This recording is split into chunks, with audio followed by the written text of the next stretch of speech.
بسم الله الرحمن الرحیم. سلامونه ملګرو. د تیر درس په ادامه سره په دې ویډیو کې هم په پار لوپ باندې کار کوو او یو مثال پکې حل کوو. مثال داسې دی چې څنګه کولای شو ضربي زبانی یا پاڼۍ پرنټ کو. چې زه د کیبورډ نمبر ورته انټر کوم او دا د ماته دغه عدد ضربي زبانی راکړي. زه راځم ورته وایم پار لوپ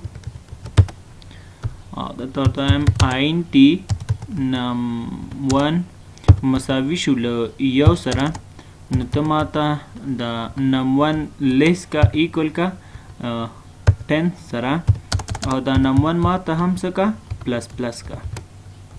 دلته ورته وایم اس اوټ. اول دې ځای کې یو سکینر ته موږ ضرورت لرو. سکینر SC new scanner system.in ولې ایرر ورکوي؟ ایرر ځکه ورکوي چې سکینر باید امپورټ شي. نو دا باید امپورټ کو. نو دا ما امپورټ کو، هغه ایرر هم له منځه لاړ. اوس دلته یو میسج ورته ږدم، ورته وایم پلیز enter a number to make a table.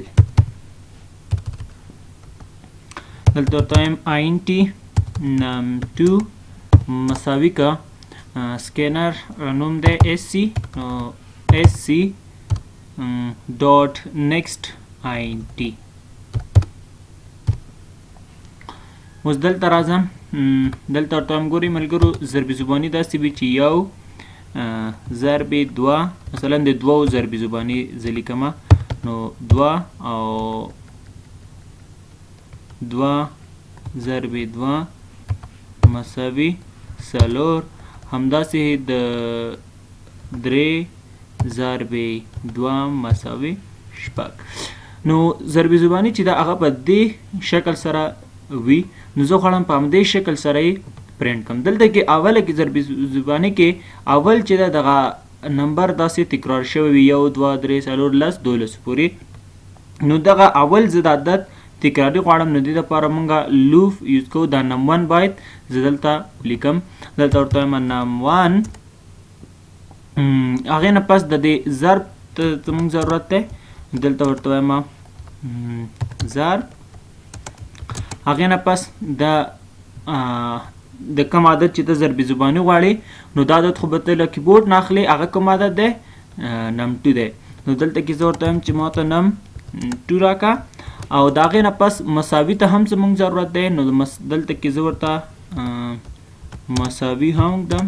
مساوي، د مساوي نه پس ماته انسر راکړه شوی ده، یعنې یو ضربې دوه دوه کېږي، دوه ضربې دوه څلور. هغه دلته کې زه ورته وایم چې num1 ضرب کا له num2 سره. نو زه دا پاکوم. اوس زه پروګرام رن کوم چې څه وایي. رن فایل. نو دی ماته وایي چې پلیز انټر ا نمبر. پلیز انټر ا نمبر ټو میک ا ټیبل. زه ورته وایم 2، نو ماته د دوو ضربي زباني راکړه. که زه پروګرام بیا رن کوم، دې پر ورته وایم څلور، دا وګورئ ماته څلور ضربي زباني راکړه.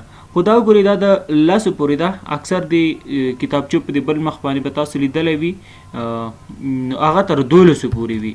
نو 12 پورې څنګه کولی شو ضربي زباني 12 کو؟ دغه لس راشي دا 12 کوي، نو دا دوه ترې لرې کوي، د دوه په ځای ورته د صفر په ځای دوه ورته کېدی. نو زه اوس پروګرام رن کوم،